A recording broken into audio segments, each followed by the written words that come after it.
Gue Gilang Prawira dan berikut Hantu USA.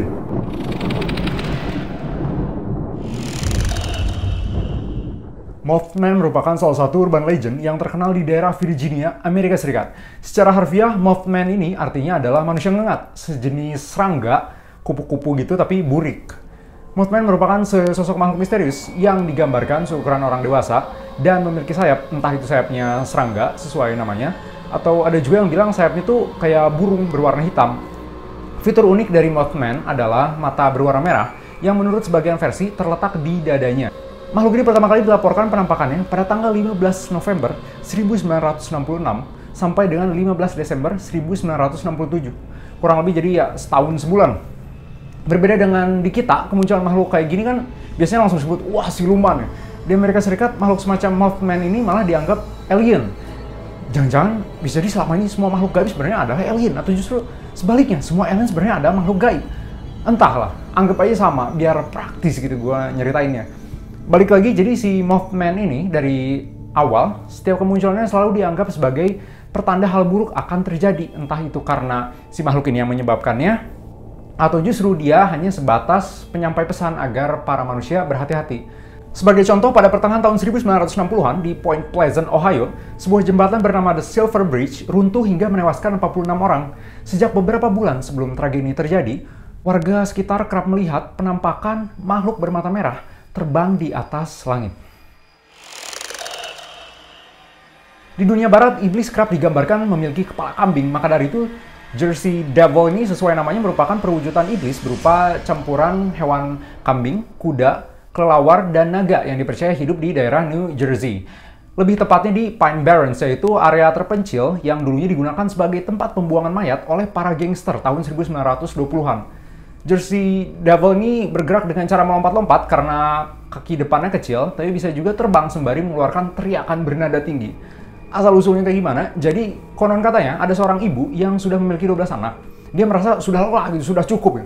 Tim sepak bola aja 11 orang gitu. Tapi tanpa direncanakan, dia hamil lagi. 9 bulan berlalu hingga tiba saatnya melahirkan. Sang ibu merasakan kesakitan lebih dari sebelum-sebelumnya. Alhasil belum juga keluar, si ibu sampai menyumpahi anaknya sendiri. Dasar anak setan! Brojol aja. Beneran jadi setan.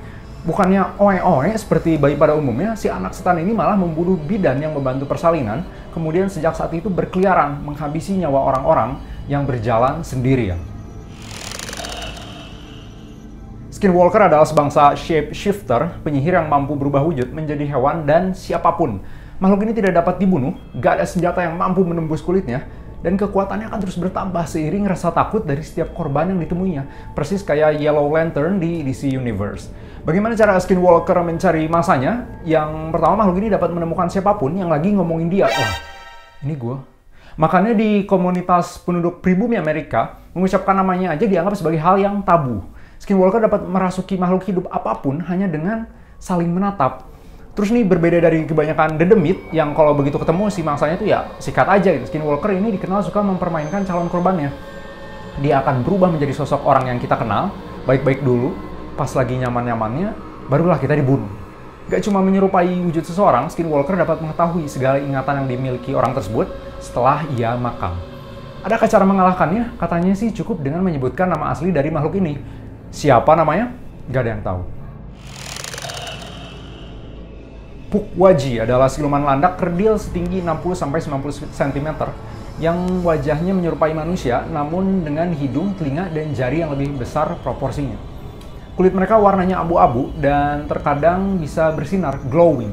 Meski wujudnya cukup mengerikan, Pukwudgie mengeluarkan aroma manis bunga. Makhluk ini umumnya dapat ditemukan di hutan dan rawa-rawa. Pukwudgie memiliki banyak kemampuan, yaitu dapat menghilang, menembakkan panah beracun, menciptakan api, dan mengendalikan jiwa dari orang yang mereka bunuh.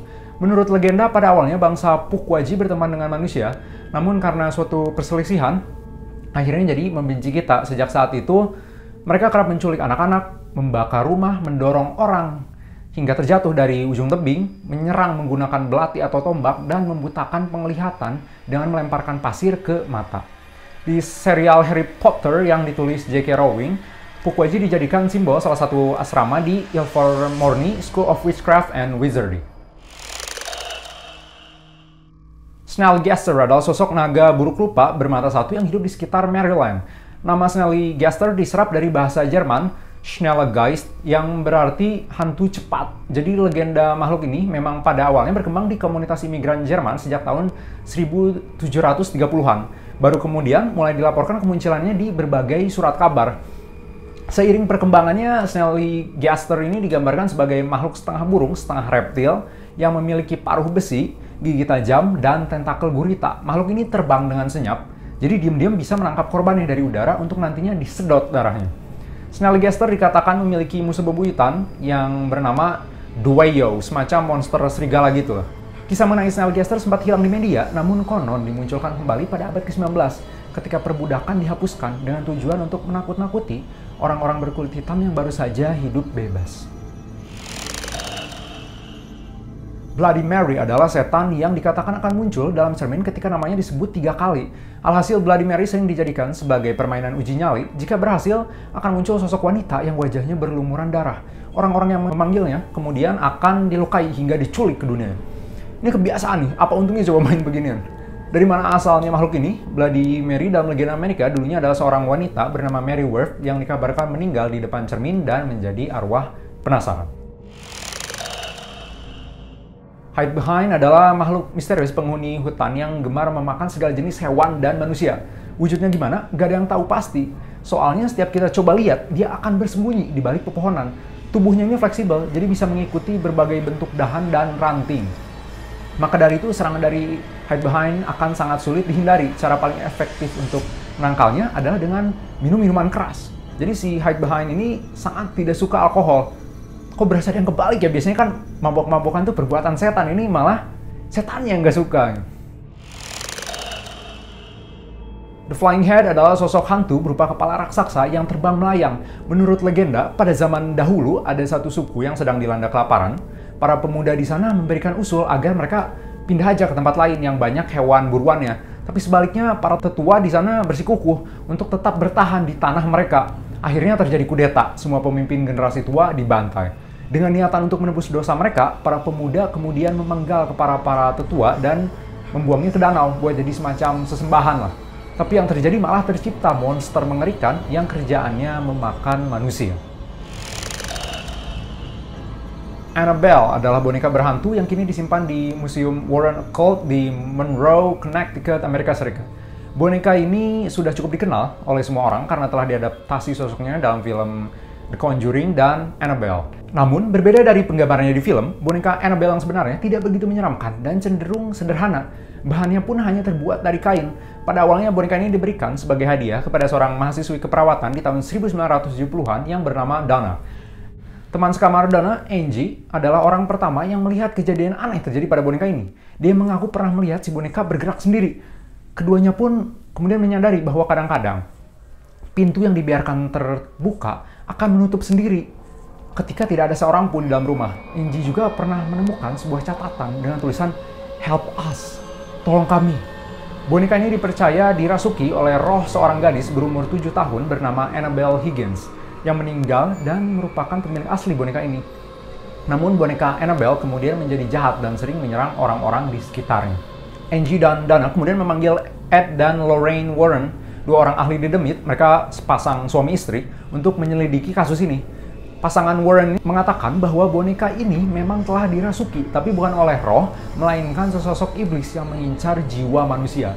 Seorang pastor kemudian dipanggil untuk mengusir setan tersebut dari tempat mereka tinggal. Lalu boneka Annabelle kemudian diambil alih oleh pasangan Warren dan ditempatkan dalam kotak kaca lengkap dengan tulisan "Peringatan, jangan disentuh".